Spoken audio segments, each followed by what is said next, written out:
riots last night at the University of California at Berkeley. You watched them break out live on this show last evening. The man who made that campus tremble joins us tonight in the studio for his first interview following the outbreak of violence.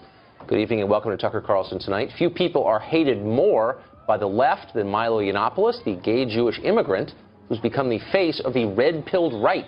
Evidence of that was on full display last night at Berkeley, where Milo was scheduled to speak, but was evacuated shortly before the speech for his own safety. Watch what happened.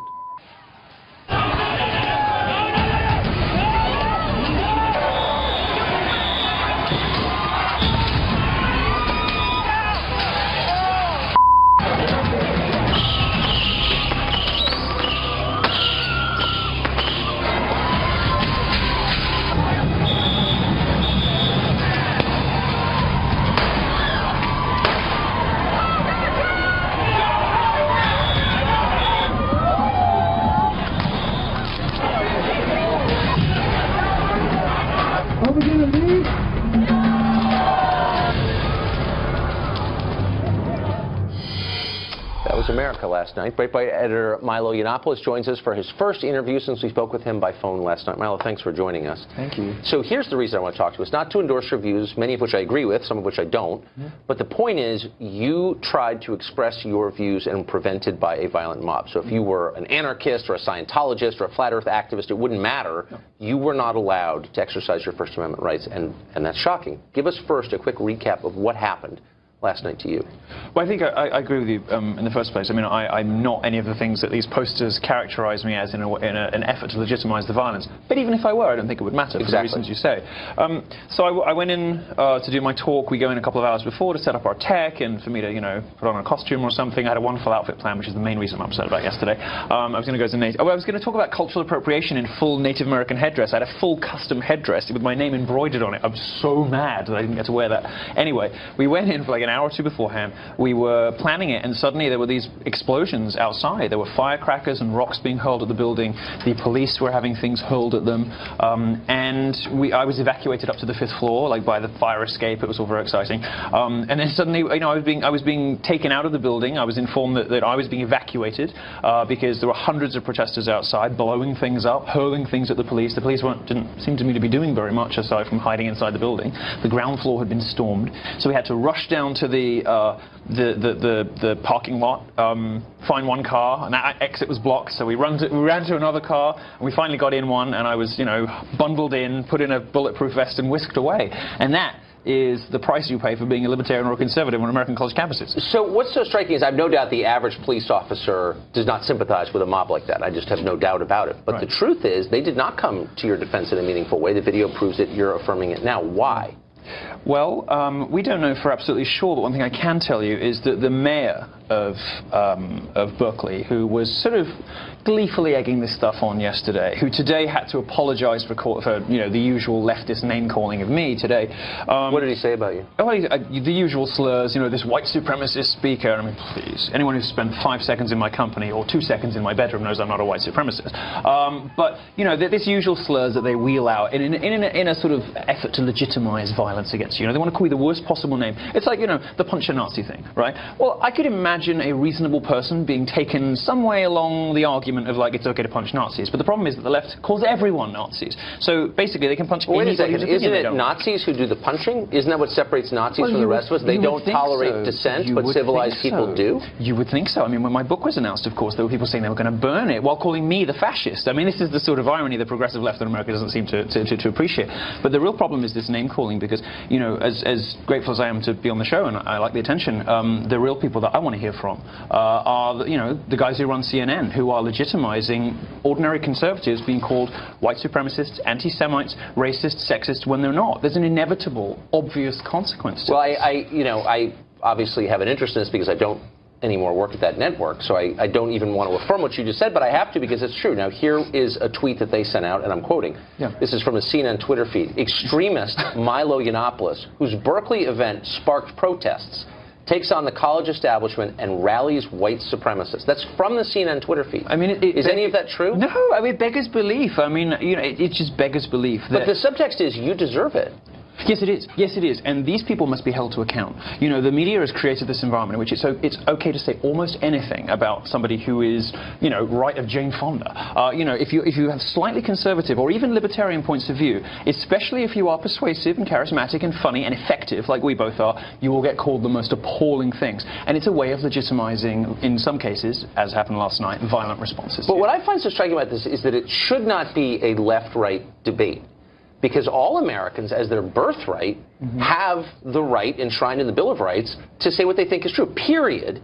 And yet, I checked extensively, and so did our staff today, to find liberals defending you. I found one with an unalloyed defense. It was Peter Beinart. Peter Beinart at The Atlantic, who is a sincere and principled liberal, defended you. Yeah. The rest did not, and some, in fact, seem to endorse the violence against you that squelched your speech. Well, they're in a bind, aren't they? Because if you come out against it and you condemn it, you're sort of saying there's something wrong with your own side. You're saying that something we have done has created an environment in which it's okay to physically attack the guests. I mean, you know, let's be completely clear. There's this attempt to paint what happened last night as the destruction of property and as sort of, you know, as protest. It wasn't. It was violent rioting in which people were physically assaulted. People were bleeding. People were beaten. You know, all sorts of things happened to people who just showed up, not all of whom were fans of mine, but just who wanted to come and just listen to what I had to say. You know, and those people were attacked, physically attacked, right? This is political violence in response to perfectly mainstream opinion. And what CNN and other networks like that want to do is suggest that there's something otherworldly or sinister or nefarious about me to legitimize the bad behavior on their own side. But even if there is something otherworldly or sinister or nefarious about you, you still have a right, an absolute right, to express your political views, do you not? Sure. I mean, at what point But it makes it particularly ridiculous when, you know, I don't say, as even New York Magazine admitted today, anything that is outside of the mainstream of, let's say, of any typical Trump voter. I don't have opinions that, you know, millions of Americans don't share. You know, I just happen to say them in a slightly more provocative and interesting way and on a slightly larger platform. So just to give, I mean, I can give 1,000 examples. This is the New York Times headline over the story about what happened last night. This is today. Berkeley cancels Milo Yiannopoulos speech and Donald Trump tweets outrage. No mention of the fact that you were shut down by a mob. And this is the first line. A speech by the divisive right-wing writer Milo Yiannopoulos, University of California, Berkeley, They're trying to insinuate. I mean, Bloomberg did the same thing. They said Milo Yiannopoulos sparks riots. You know, I was like, hang on a second now. What are they trying to insinuate? So where's this heading exactly? Well, I feel actually more optimistic about this than probably most conservatives because, you know, I've been on more college campuses, I think, than anybody else in America for the last 12 months as part of my tour, and I have seen a change in atmosphere. I've seen conservatives becoming more emboldened and happier. I have seen also huge numbers of alumni changing their positions on whether or not they're going to support their old schools. I mean, Missouri, when they kind of pandered to race baiters, they discovered they lost, you know, $30–40 million in alumni donations, and enrollment went down so much they had to close 2 dorms. You know this. Yes. This is going to start happening all over America. And my view is, you know, the American higher education market, and it is a market, is going to fix this because schools are going to have to pick. Either they go the direction of the University of Chicago and they say, you know what, don't apply here if you want safe spaces and trigger warnings. This is a place you come to be challenged. This is a place you come to expose yourself to people you think that you're going to hate and see if it changes your point of view. Or they're going to go the direction of the University of Missouri, and only one type of those institutions is going to be financially viable in the long term. So I'm sure we're going to get mail saying, you know, Milo's not a serious person, he's a provocateur, to which I would say, I could care less. He's got a point of view and he has a right to express it. But I am interested in your response to that criticism because you hear it a lot, that you're not actually making an argument, that you're intentionally trying to provoke the kind of response we saw last night. Well, my response is, so what? Who cares? I'm an entertainer, I'm a performer, people like, you know, I guess my sort of things are sort of part lecture, part stand-up. One of the things that authoritarians hate, one of the things dictators hate, is the sound of laughter, because they can't control it. They can't control what you find funny. And that's one of the reasons the left is always trying to dictate what humor is acceptable. You know, oh, you can't tell that joke because that's sexist. You can't tell that joke because that's racist. Well, they do that because laughter you can't control, and trying to sort of hammer that down. I'm the worst example for them of somebody who is persuasive and interesting and funny. Every one of my shows is sold out. Every single time I do a talk, people say, I never thought of that. You've really converted me. So that makes me dangerous.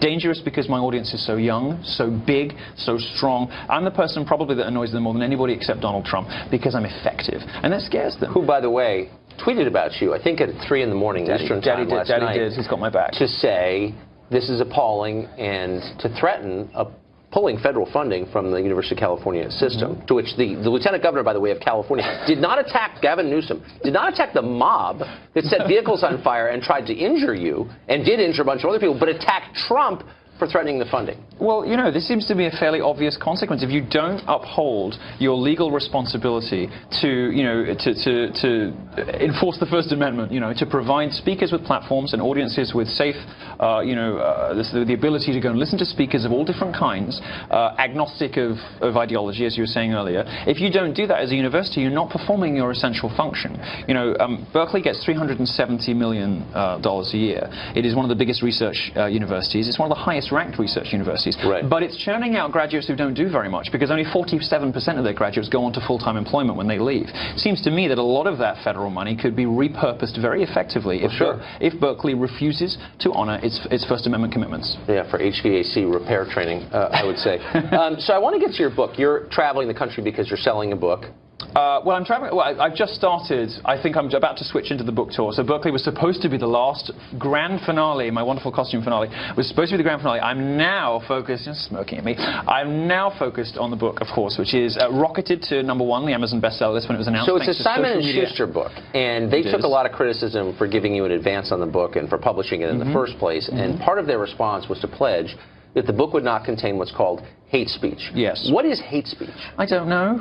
I'm probably going to get in terrible trouble with them, but I have no idea, and I don't think anybody else knows either. I mean, it seems to be speech that somebody doesn't like somewhere, a joke that's wrong, some thing that offends someone's sensibilities or hurt feelings or politics or something. Certainly the Supreme Court doesn't recognize it as a kind of speech that should be, treated with any special reference or whatever. Hate speech, it seems to me, has been defined by the political left as anything we don't like, anything that violates social justice doctrine, feminism, Black Lives Matter kind of ideology. It's not something that I have ever heard particularly effectively defined. I have literally no idea what it is. I have no idea what it is. But because your publisher, Simon & Schuster, has pledged to keep it out of your book, did an editor say to you, here's how we define hate speech, and here's what we're going to be striking from your manuscript? Again, it's so much trouble. I don't know what they mean by that. Look, all I can tell you, this book actually is going to be a lot more serious than people probably anticipate from me. I have my college tour to lob bombs, to be outrageous, to whatever. This book's actually pretty meaty, pretty substantial. It demonstrates a lot of reading, a lot of consideration of the issues. This book is already going to be one of the big books of 2017. It is going to be one of those, a big sort of signature, cultural moment for a particular millennial generation that suddenly woke up and decided that being Republican was cool and was a libertarian, punk alternative choice. I'm one of the people they look up to as a whatever cultural figure. This book actually is much more serious than people imagine. So if you're a feminist or a Black Lives Matter activist who is looking to be offended by this book, you might be disappointed. And if you're somebody who's going in just thinking, oh, this is going to be a load of jokes about his black boyfriends and and name calling and fat jokes, you might also be disappointed. This is a pretty substantial book. It's a book that sets out where I believe America went wrong in terms of respecting the First Amendment, the state of free speech on American college campuses and in the media and in academia and everywhere else in American public life. So we talked about this last night briefly, but you're obviously an immigrant to this country from the UK. Well, I'm on a visa technically. On a visa technically.